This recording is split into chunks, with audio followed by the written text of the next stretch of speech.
Denying permission like a pro. Mastering the art of no with modal verbs.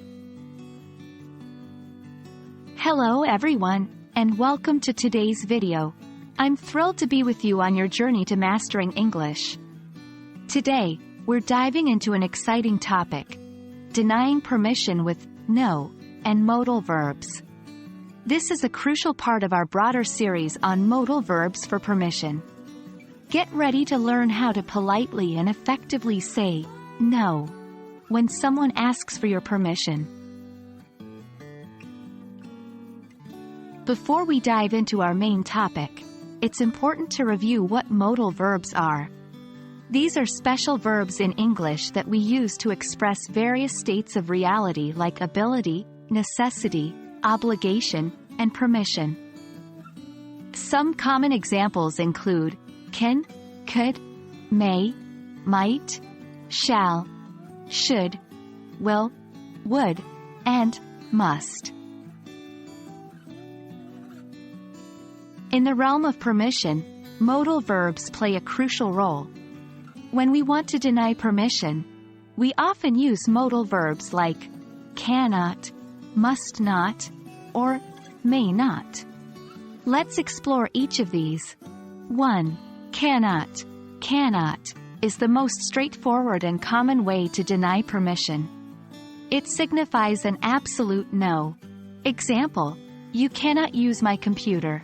2. Must not. Must not is a bit stronger and signifies an urgent or imperative prohibition. Example: you must not touch the artwork. 3. May not. May not is a more formal and less commonly used modal verb for denying permission. It sounds quite polite. Example: you may not enter the restricted area. When denying permission, we often couple the word no with our modal verbs. This helps to emphasize the denial. For example, no, you cannot use my laptop.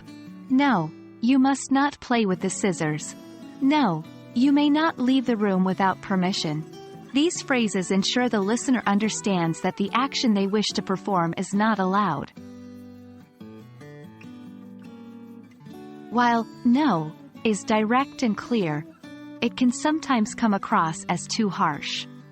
So, let's explore some polite alternatives to saying no with modal verbs. For instance, instead of saying, no, you cannot use my laptop, you can say, I'm afraid you can't use my laptop right now.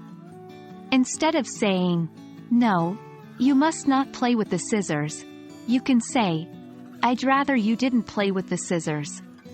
Instead of saying, no, you may not leave the room, you can say, I'm sorry, but you're not allowed to leave the room. These phrases still express denial of permission, but in a softer, more considerate way. And there we have it, folks. You've now mastered how to deny permission using no and modal verbs in English.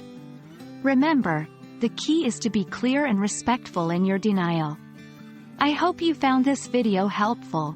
Be sure to practice these phrases in your day-to-day conversations. Until next time, happy learning!